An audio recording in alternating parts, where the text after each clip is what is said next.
சவிதாஞ்சலி அப்படின்ற ப்ராஜெக்ட்ல 772 வீடு கட்டி கொடுக்கப்படும் அப்படின்னு சொல்லி இந்த மார்க் ப்ராப்பர்ட்டிஸ் 2011 போடப்பட்டு 2013-14 வாக்குல ஹேண்ட் ஓவர் பண்ணிடுவேன்னு சொல்லப்பட்டது. ஆனால் பலர் வீடு கோசம் காசு கொடுத்துருக்காங்க. காசு கொடுத்துட்டு இன்னும் வீடு கொடுக்காமே இருக்கிறாங்க. இதை போய் யார் போய் கேட்டாலும் இதோ கொடுத்துறேன்னு சொல்லிட்டு இப்படியே பாதிக்கப்பட்டவர்கள் பலர் வீடியோவும் வெளியிட்டிருக்காங்க. Savithanjali project. We paid up to 95% long time ago and we are still waiting for the flat to be handed over to us. My husband, whose dream was to go and live in the flat. நான் மட்டும் இல்லை, nearly ஒரு 300 குடும்பங்கள் இப்போது ஒரு mark property அப்படிங்கிற ஒரு கம்பெனிக்கு ஜிஆர்கே ரெட்டிங்கிற ஓனர்கிட்ட எங்களுக்கு ஃப்ளாட்டு கிடைக்கும்னு நம்பி 2011ஆம் ஆண்டு 48 லட்சம் நான் கட்டினேன். எங்களை மாதிரி மிடில் கிளாஸ் பீப்புள் ஒரு கொஞ்சம் கொஞ்சமாக சேமித்து ஒரு வீடு வாங்கணும், ஒரு நல்லபடியாக வாழணும்னு நினைக்கிறதுல பெரிய மண்ணை போடுறாங்க சார். இந்த பேங்க் பீப்புளும் அந்த பில்டர்ஸும் ஒன்று சேர்ந்துக்கிட்டு இது ஒரு பெரிய மாஃபியா நடக்குது சார். இதில் ஆக்சுவலாக பாருங்கள், இப்போ ஏழைப்பாளையங்கள்கிட்ட ஓட்டு வாங்குறதுக்கு 1000-2000 கொடுக்குறேன், இலவசம் கொடுக்குறேன், ஓட்டுக்கு காசு கொடுக்குறேன்னு சொல்லி இவங்க காலம் தள்ளுறாங்க அந்த அரசியல்வாதிகள். பணக்காரங்களுக்கு கவலை இல்லை, எப்படினாலும் என்ன பணத்தை கொடுத்து அவங்க வேலையை ஆக்கிடுவாங்க. எங்களை மாதிரி உள்ள மிடில் கிளாஸ்லாம் டோட்டல் டார்கெட்டே கொள்ளையடிக்கிறதுக்கான டார்கெட்டே நாங்கள் மட்டும்தான் சார். நாங்கள் இவங்களோட இலவசங்களை நம்பி வாழறதில்லை, உழைச்சி வாழறோம். அப்புறம் அந்த உழைப்பு மூலமாக ஒரு நல்லதை நாங்களும் லைஃப்பில் அடையணும், நமக்குன்னு ஒரு வீடு வேணும் அப்படின்னு நினைக்கிறோம், அதுக்காக பாடுபடுறோம். அதை யூட்டிலைஸ் பண்ணி கொள்ளையடிக்கிறதே அத்தனை பேரும் இந்த நாட்டில் இந்த மிடில் கிளாஸ் பீப்புள்கிட்ட தான். அப்படி தான் நாங்கள் 2011 வீடு புக் பண்ணி நான் இது வரைக்கும் 42,11,958 ரூபா கொடுத்தாச்சு. என்ன இன்னும் அவங்க ஆனால் வீடு கொடுக்கல.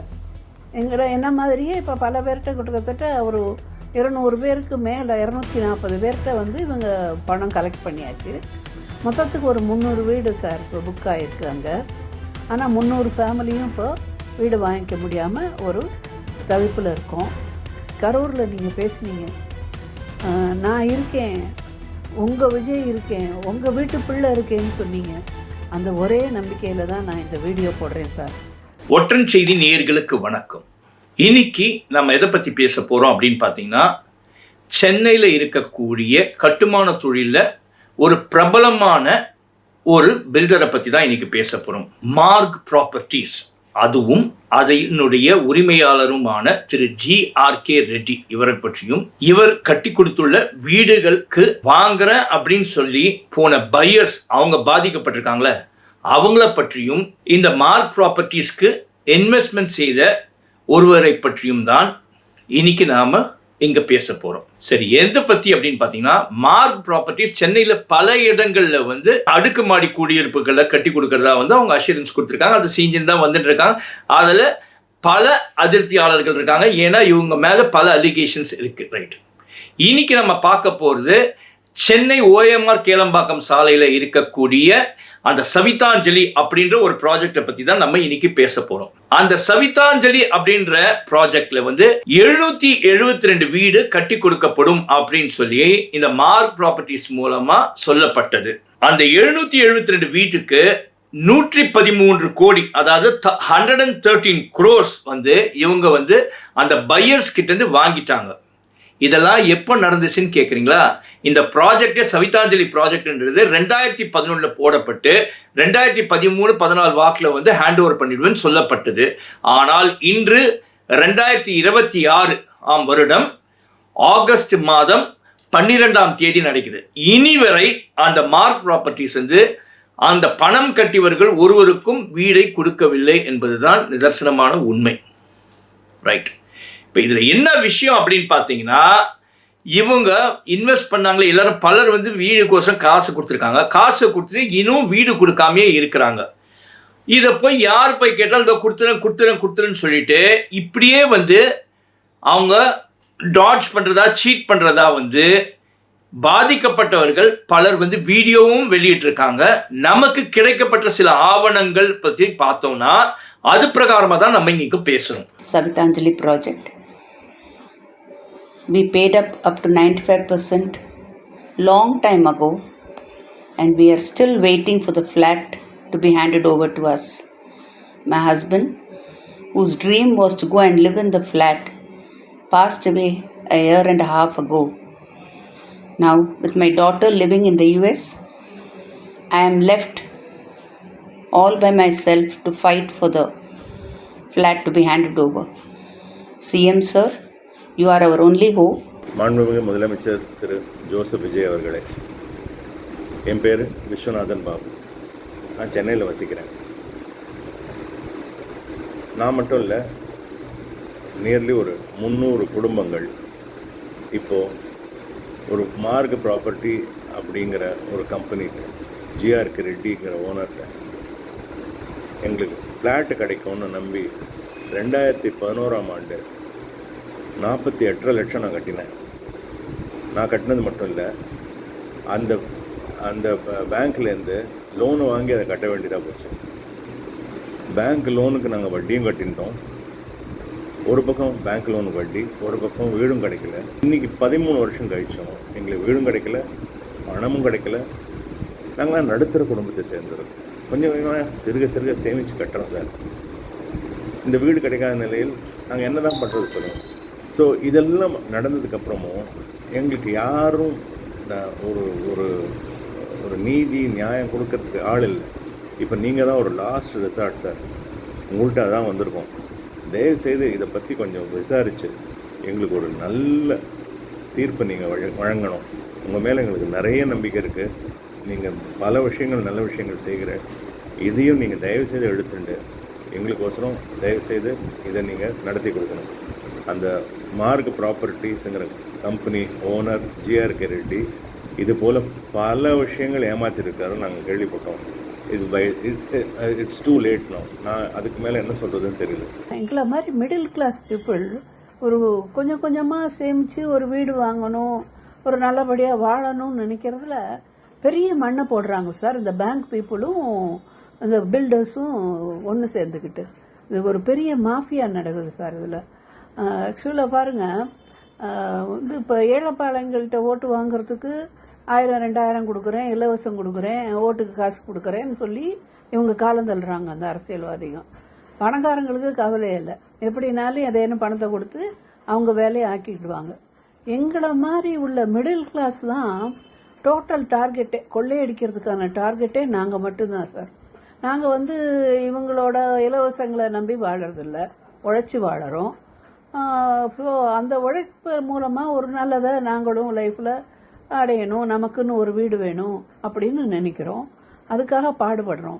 அதை யூட்டிலைஸ் பண்ணி கொள்ளையடிக்கிறதே அத்தனை பேரும் இந்த நாட்டில் இந்த மிடில் கிளாஸ் பீப்புள்கிட்ட தான். அப்படி தான் நாங்கள் 2011 வீடு புக் பண்ணி நான் இது வரைக்கும் 42,11,958 ரூபா கொடுத்தாச்சு. என்ன இன்னும் அவங்க ஆனால் வீடு கொடுக்கல. என்ன மாதிரியே இப்போ பல பேர்கிட்ட கிட்டத்தட்ட ஒரு 200 பேருக்கு மேலே 240 பேர்கிட்ட இவங்க பணம் கலெக்ட் பண்ணியாச்சு. மொத்தத்துக்கு ஒரு 300 வீடு சார் இப்போ புக் ஆகிருக்கு அங்கே. ஆனால் 300 ஃபேமிலியும் இப்போ வீடு வாங்கிக்க முடியாமல் ஒரு தவிப்பில் இருக்கோம். இதில் இப்போ புதுசாக இவர் என்ன சொல்கிறாருன்னா, நான் ஒரு புது பில்டரை இன்ட்ரடியூஸ் பண்ணுறேன், அவர்கிட்ட ஸ்கொயர் ஃபீட்டுக்கு அதிகப்படியாக ஒரு ஸ்கொயர் ஃபீட்டுக்கு ஒரு 150 ரூபா கொடுங்க, அப்படின்னா வீடு கட்டித்தரோம் அப்படிங்கிறாரு. அந்த வீடு எப்படி, தண்ணி கிடையாது.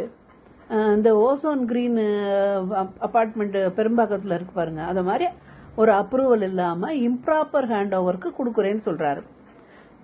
இவ்வளவு நாள் காத்திருந்து ஒருட்டேருந்து காம்பன்சேஷனும் வாங்காமல் இப்படி எதுக்கு சார் வீடு வாங்கணும்? ஆனால் இதுக்கு இப்படியும் வாங்கிடலாம், ஏதோ வீடுன்னு ஒன்று கிடைச்சா போகிறோம்னு நினைக்கிற ஒரு கூட்டமும் இருக்குது. இதுதான் பெரிய சிக்கல். ப்ராப்பராக தான் வாங்குறோம்னு மக்களும் நினைக்கிறது இல்லை. இவங்க அப்படி நினைக்க மாட்டாங்க.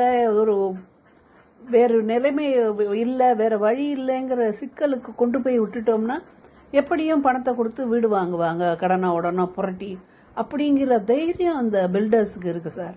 சார் நீங்கள் ப்ளீஸ் தலையிடுங்க, ப்ராப்பராக தான் ஹேண்ட் ஓவர் பண்ணணும், கொண்டு வாங்க.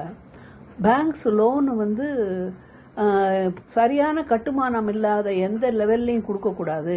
இந்த லெவல் கட்டுமானம் முடிஞ்சாதான் இத்தனை பர்சன்டேஜ் லோன் ரிலீஸ் பண்ணணும் அப்படிங்கிற ரூலை கொண்டு வாங்க. நாங்கள்லாம் அப்போ வந்து ஏதோ சரி பேங்க் தான் வெரிஃபை பண்ணி கொடுக்குறாங்க அப்படிங்கிற நம்பிக்கையில் பணத்தை கட்டுறோம். கடைசியில் அவன் பில்டர் பணத்தை சுட்டிட்டு போயிடுறான், எங்களுக்கு வீடு வர மாட்டேங்குது. ஆனால் நாங்கள் மட்டும் ரீபே மட்டும் பண்ணணும் வட்டியோட அந்த பணத்தை. இதுதான் இன்னைக்கு இந்தியா ஃபுல்லாக உள்ள நிலைமை. இந்த ரூலை மாற்றுறதுக்கு தாங்க நீங்கள் கொஞ்சம் அவசியம் முதல்ல ஸ்டெப் எடுக்கணும்.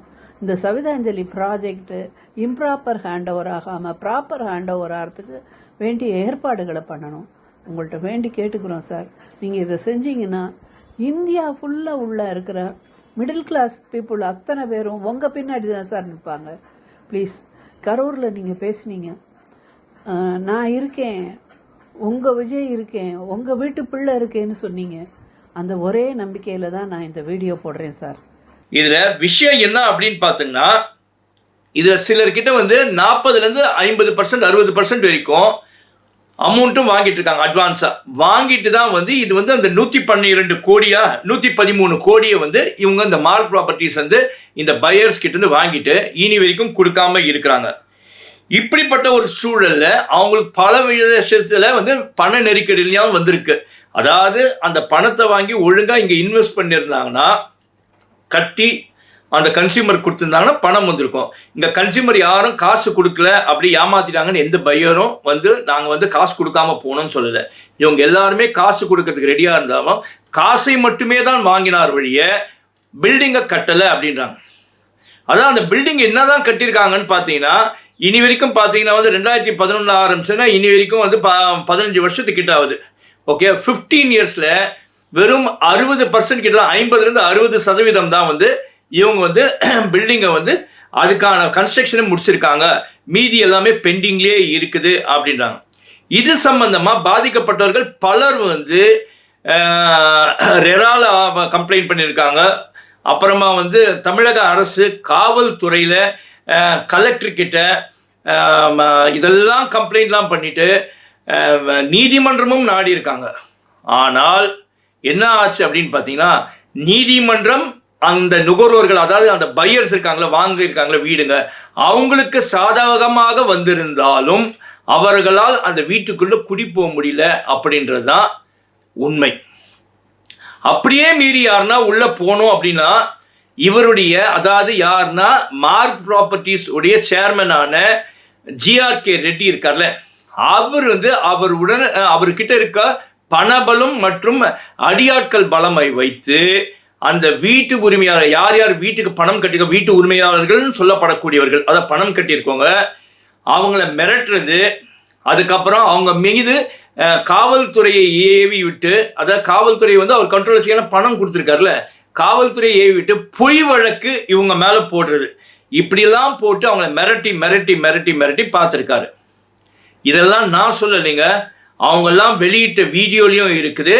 அதுக்கப்புறமா பார்த்தீங்கன்னா இங்கே வந்து நம்மக்கிட்ட கிடைக்கப்பட்டிருக்க டாக்குமெண்ட்ரி எவிடன்சஸ்லையும் இப்படி தான் இருக்குது. சரி, என்ன பண்ணாரு அப்படின்னு பார்த்தீங்கன்னா வந்து பணத்தை வாங்கினாரா, ரைட்டு, அந்த பணத்துக்கான கன்ஸ்ட்ரக்ஷனை பண்ணாரானா அங்கே தான் ஒரு கேள்விக்குறியாக இருக்குது. இந்த பணம் வந்து இந்த 113 கோடி வாங்கியிருக்காருல, வாங்கி இந்த கன்ஸ்ட்ரக்ஷனில் போட்டால் என்ன கன்ஸ்ட்ரக்ஷன் முடிச்சிடலாம். ஏன்னா ஒரு கன்ஸ்ட்ரக்ஷனோட பார்த்தீங்கன்னா பில்டருங்களாம் குறைஞ்சது 40 to 50% கிட்ட லாபம் சம்பாதிக்கிறவங்க, புரியுங்களா? இவங்க 60 ஒவ்வொருத்தரும் வந்து 50%, 60%, 40% கொடுத்துருக்காங்க. ஆவரேஜாக பார்த்தா கூட இந்த பில்டிங் கன்ஸ்ட்ரக்ஷன் பண்ணக்கூடிய காசு வந்து டோட்டலாகவே இவங்க கொடுத்துருக்காங்க. ஆனால் கொடுத்ததை இவர் சரியாக உபயோகித்தாரா அப்படின்றதான் ஒரு கேள்விக்குறியாகவே இருக்குது. இதில் வந்து ரவிசங்கர் அப்படின்ற ஒருத்தர் வந்து ஒரு புகார் சொல்லியிருக்கார். அவர் சொன்னது என்ன அப்படின்னு பார்த்தீங்கன்னா வந்து 35 லட்சம் முதலீடு செய்ததாக அவர் சொல்லியிருக்காரு. இந்த வீட்டுக்கோசம் கொடுத்துருக்காங்க. ஆனால் என்னோட வீடு வந்து 30% 40% தான் முடிஞ்சிருக்கு. ஆனால் சொன்ன தேதியில் கொடுக்கல அப்படின்னு இது வரைக்கும் 15 வருஷம் ஆயிடுச்சுல. அவர் போய் ரீஃபண்ட் கேட்டால் ரீஃபண்டையும் கொடுக்க மாட்டேன் அப்படின்னு சொல்லிட்டு அவரையும் மிரட்டி இருக்கிறதாக அவர் வந்து சொல்கிறாரு. இதில் என்ன ஒரு விஷயம் அப்படின்னா, எல்லாருமே அந்த வீடுகள் அந்த 772 பேர் என்ன சொன்னது அந்த வீடு வாங்குறாங்கன்ட்டு அவங்க எல்லாருமே அவங்களுடைய சொந்த காசு சேமிப்பு எடுத்து அப்படியே ஃபுல்லாகவே கொடுக்க முடியாது. ஏன்னா ஒரு வீடும் 45 லட்சம் 50 லட்சம் அப்படின்னு இருக்குது அந்த அப்பார்ட்மெண்ட்டில். இதெல்லாம் 2011 அன்னைக்கு இருந்த பொருளாதாரம் பார்த்துக்கலாம். அன்றைக்கி கோல்டு என்ன விலையில் இருந்துச்சுன்னா அப்போ வந்து அவங்களுக்கு அது பெரிய அமௌண்ட். அப்போ அவங்க என்ன பண்ணால் அவங்கக்கிட்ட இருக்க கொஞ்சம் காசையும் மீதி பேங்க் லோனை எடுத்து வந்து தான் இந்த வீடு வாங்கியிருக்காங்க. ஆனால் 15 வருஷம் ஆயும் இவங்களுக்கு வீடு கிடைக்கல. அங்கே இருக்கிற ஒரு செங்கல் மணல் கூட இவங்களுக்கு கிடைக்கல. ஆனால் அந்த வீடு வாங்கிறதுக்கோசம் பேங்க் லோன் போட்டிருக்காங்களே, அவங்க ஒவ்வொருவரும் பேங்க் லோனை மாதம் கட்டிட்டு தான் வந்துட்டு இருக்காங்க. அப்போது என்ன ஆச்சு, இவங்க வந்து பேங்க் லோனை வாங்கி இங்கே கொடுத்துட்டாங்க. ஆனால் இவங்களுக்கு வீடு கிடைக்கல அப்படின்னும் போது பாதிக்கப்படுறது யாருன்னா அந்த பையர்ஸ் தான் பாதிக்கப்படுறாங்க. ஆனால் என்ஜாய் பண்ணுறது யாருன்னா மார்க் ப்ராப்பர்ட்டிஸும் அதன் சேர்பர்சனான ஜிஆர்கே ரெட்டியும் தான் நல்லா சுகமாக அனுபவிக்கிறாங்க. நல்ல மெத்தையில் படுத்து நல்ல ஜாலியாக என்ஜாய் பண்ணிட்டு இருக்காங்க. ஆனால் பாதிக்கப்பட்டிருக்கிறது யார் அப்படின்னு பார்த்தீங்கன்னா இந்த பணத்தை சிறுக சிறுக சேமித்து வைத்து இந்த வீடு வாங்கணுமே வாங்குறதுக்கோசம் கொஞ்சம் போட்டு அவங்க கிட்ட இருக்க காசை போட்டு பேலன்ஸ் லோன் வாங்கி போட்டு லோனுக்கு வட்டியும் கட்டி 15 வருஷமாக வட்டி கட்டிட்டு இருக்காங்க. ஆனால் இனி வரைக்கும் போல. இது சம்பந்தமாக தான் வந்து காவல்துறையிலையும் புகார் கொடுத்துருக்காங்க. மற்ற ரீரா அப்புறம் தமிழக அரசு கிட்ட. அது இல்லாமல் அங்கே லோக்கலில் இருக்க கலெக்டரு அதுக்கப்புறமா வந்து பார்த்தீங்கன்னு வச்சுங்களேன் நீதிமன்றத்திலையும் போய் வழக்கு தொடுத்திருக்காங்க. இவ்வளவும் இருந்து நீதிமன்றத்தில் இவங்களுக்கு சாதகமாக கிடைக்கப்பட்டிருந்தாலும் நீதி, ஆனால் இவங்க கிட்ட இன்னும் அந்த இடம் ஹேண்ட் ஓவர் பண்ணல. எப்படி ஹேண்ட் ஓவர் பண்ணுவான்? அவன் தான் 60% தானே கட்டியிருக்கிறான், சிலர் 40% தான் கட்டியிருக்காங்க அப்படின்றாங்க. அப்படி இருக்கும்போது எப்படி ஹேண்ட் ஓவர் பண்ணுவான்? ஹேண்ட் ஓவர் பண்ணாமல் இப்படியே டாட்ஜ் பண்ணினே இருந்து இனி வரை அவர் ஏமாற்றி கொண்டு தான் இருக்கிறார். சரி, ரைட், இந்த விஷயம் இப்படி போயிடுச்சு. சரி, என்னடா அப்படின்னு பார்த்தீங்கன்னா இது இல்லாமல் இன்னும் ஒரு விஷயம் என்னன்னா இவருடைய இன்னொரு ப்ராஜெக்ட் இருக்கு. என்ன ப்ராஜெக்ட் அப்படின்னு பார்த்தீங்கன்னா அதையும் சொல்கிறேன். இதே மார்க் ப்ராப்பர்ட்டிஸோடைய இன்னொரு ப்ராஜெக்ட் என்ன, டிஜிட்டல் ஜோன் 1 அப்படின்னு OMR Karapakkam, old Mahabalipuram road, அந்த காரப்பாக்கத்தில் அங்கே ஒரு ப்ராஜெக்ட் இருக்குது. அங்கே வந்து ஒரு கன்ஸ்ட்ரக்ஷனும் பண்ணிட்டு இருக்காங்க. அந்த கன்ஸ்ட்ரக்ஷனில் பண்ணும்போது என்ன ஆகுதுன்னா இவங்க லோன் போட்டிருக்காங்க. யார்? நம்ம மார்க் ப்ராப்பர்ட்டிஸ், அது ஜிஆர்கே ரெட்டி இருக்கார்ல, அவங்களோட மார்க் ப்ராப்பர்ட்டிஸு லோன் போடுறாங்க. எங்கே? ஸ்டாண்டர்ட் சார்ட்டர்ட் பேங்க்கில் லோனை போடுறாங்க. லோனை வாங்கிட்டு அங்கே பில்டிங்கையும் கட்டாமல் சரி அரைகுறையாக கட்டி விட்டு பணத்தையும் வந்து அந்த கடன் வாங்கின பேங்க்கு கட்டலன்னு அந்த ப்ராப்பர்ட்டி ஏலத்துக்கு வருது. முதல் முறை ஏலத்துக்கு போகுது. எவனும் வாங்கிறதுக்கு ரெடியாக இல்லை.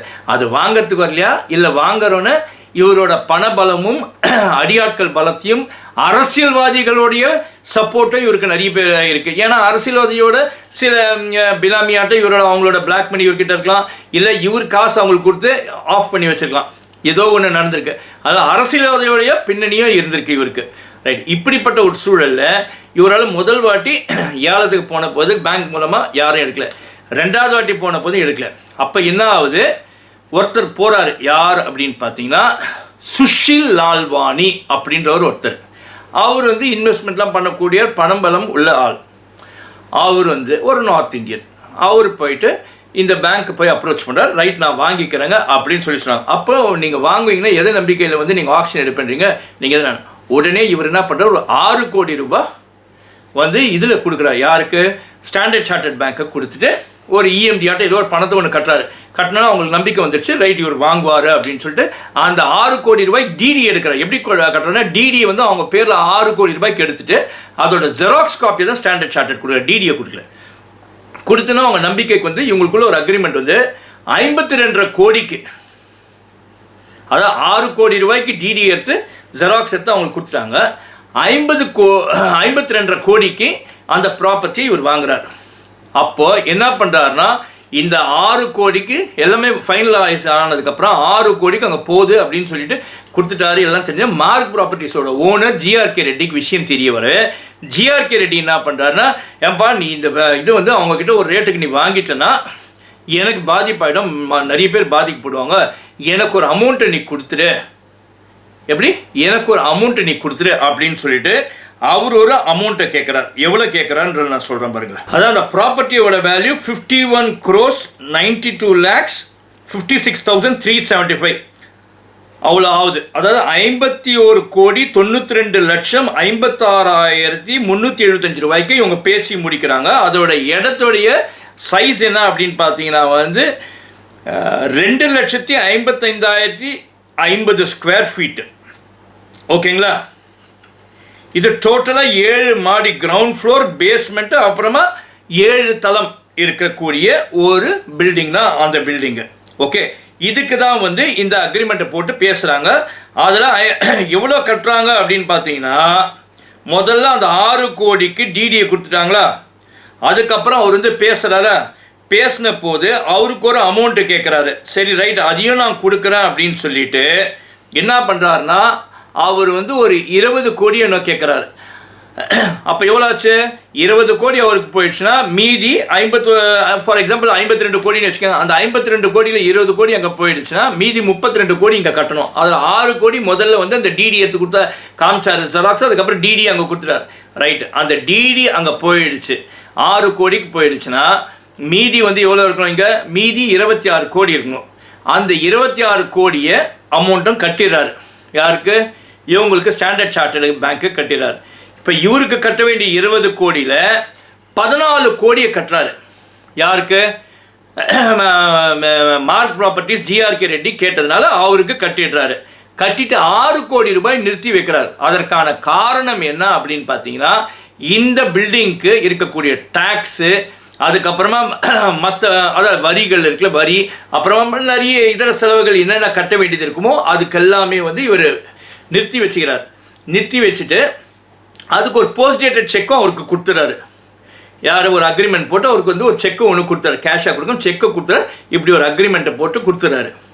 ரைட்டு, இப்படிப்பட்ட ஒரு சூழ்நிலையில் என்ன ஆகுதுன்னா, இவருக்கும் அல்வா கொடுத்துட்டு யார், அதாவது ஜிஆர்கே ரெட்டியும் மார்க் ப்ராப்பர்ட்டிஸும் அல்வா கொடுத்து இந்த ப்ராப்பர்ட்டி ஒருத்தனுக்கு விற்கிறதுக்கும் போகிறாங்க. இதுவும் நடக்குது அங்கே. அதுக்கப்புறம் என்ன ஆகுது, இவருக்கு இந்த விஷயம்லாம் தெரியுது. இவர் வந்து சைன் பண்ண மாதிரி ஒரு ஃபேக்கான ஒரு லெட்டரை அவரே, யாருன்னா மார்க் ப்ராப்பர்ட்டிஸ், ஜிஆர்கே ரெட்டியோடைய மார்க் ப்ராப்பர்ட்டிஸ் ரெடி பண்ணி இதை வந்து கோர்ட்டில் சப்மிட் பண்ணி இவர் ஏமாத்துற மாதிரி, சுஷில் லால்வானி இருக்கார்ல, அவர் ஏமாத்துற மாதிரி இவர் மீதே காவல்துறையில் கம்ப்ளைண்ட்டையும் கொடுக்குறாங்க எல்லாமே. உடனே இவர் என்ன பண்ணுறாருன்னா, ஃபாரன்சிக் எக்ஸ்பர்ட் கிட்ட அந்த ஒரிஜினல் லெட்டர் போலீஸ் கிட்ட வாங்கி எப்படியோ செக் பண்ணி அதுலேருந்து ஒரு காப்பி எடுத்து ஃபாரன்சிக் அனுப்புகிறாங்க. ப்ரைவேட் ஃபாரன்சிக்கு அந்த சுஷில் அனுப்புகிறாரு. அனுப்பி அதோட உண்மைத்தன்மைன்னு பண்ணால் இது போலி அப்படின்னு தெரியுது. அதுக்கப்புறம் கவர்மெண்ட் மூலம் அனுப்பிச்சு அது போலி நிர்ணயாகி இவர் மீது, சுஷில் மீது போடப்பட்ட 3 எஃப்ஐஆரும் குவாஷ் ஆகிடுது. கோர்ட்டு மூலமாகவே குவாஷ் ஆகுது. எல்லாமே போய் சீட்டிங் பண்ணார் அப்படின்னு தெரிஞ்சு வருது. ஆனால் இவ்வளோ சீட்டிங் பண்ண ஆளுக்கும் இதெல்லாம் தாம்பரம் கமிஷனரேட்டில் வருதுன்னா, அன்று அங்கே இருந்தக்கூடிய கமிஷனரும் அவரோட தயவு இல்லாமல், போலீஸு அவங்க தயவு இல்லாமல் நடக்காது. ஏன்னா இவர் புகார் கொடுத்து இவருக்கு சாதகமாக இல்லாமல் நியாயம் இருக்கக்கூடியவர்களுக்கு, அதாவது சுஷில்குமாருக்கும் சாதகமாக இல்லை.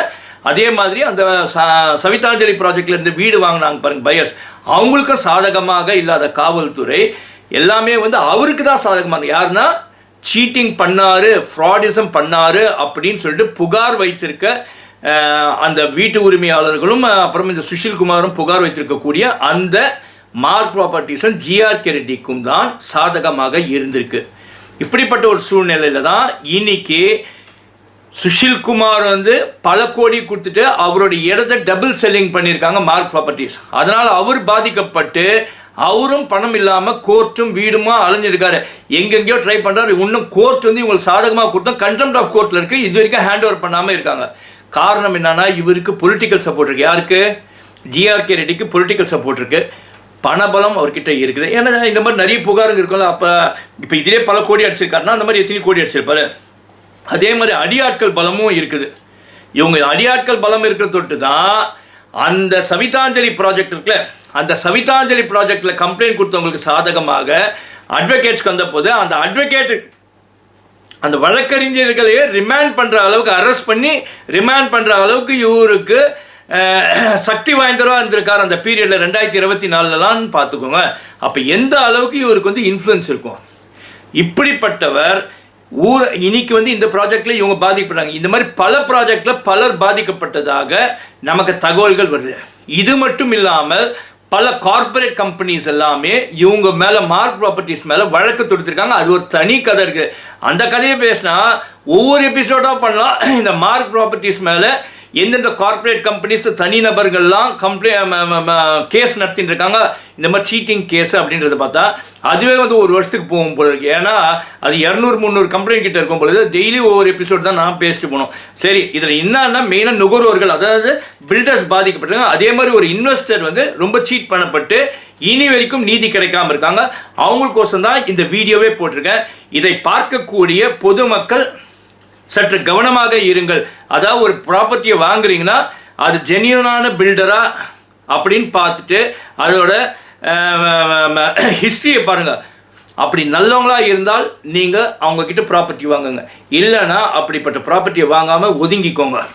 அதே மாதிரி இந்த வீடியோ மூலமாக அரசு துறைக்கும் காவல்துறைக்கும் சொல்வது என்னன்னா, பாதிக்கப்பட்டவங்க இவ்வளோ பேர் இருக்காங்க, ஒவ்வொருத்தரையும் கஷ்டப்பட்டு உழைத்த பணம் இப்படி ஆட்டையை போட்டு போகிறார் ஒருத்தர் அப்படின்னும் போது, ஒரு பில்டர் வந்து ஏமாற்றிட்டு போகிறாங்க அப்படின்னும் போது அரசு, அதாவது தமிழக அரசு இன்று திரு சி ஜோசப் விஜய் தலைமையில் இருக்கக்கூடிய தமிழக அரசு முன்வந்து இந்த பாதிக்கப்பட்ட அப்பாவிகளுக்கு நீதி கிடைக்கும்படி நீங்கள் வந்து அந்த கோர்ட் ஆர்டர் வச்சு இம்மீடியட்டாக ஆக்ஷன் எடுங்க. அதே மாதிரி இந்த சுஷில் லால்வானி அவரும் இன்வெஸ்ட் பண்ணி இன்னைக்கு பாதிக்கப்பட்டு இருக்காரு. அவருக்கும் கோர்ட் ஆர்டர் இருந்து நீதி கிடைக்காம இருக்கு. இவங்களுக்கும் மற்ற இதுக்கப்புறம் யார் யார் கம்ப்ளைண்ட் கொடுக்குறாங்களோ அவங்களுக்கெல்லாம் நீதி கிடைக்கும்படி நீங்கள் செஞ்சீங்கன்னா நல்லா இருக்கும் அப்படின்னு சொல்லிட்டு மீண்டும் அடுத்த வீடியோவில் சந்திக்கிறேன்னு சொல்லிட்டு உங்களிடமிருந்து விடைபெறுவது உங்களுடைய ஒற்றந்துரை. நன்றி, வணக்கம்.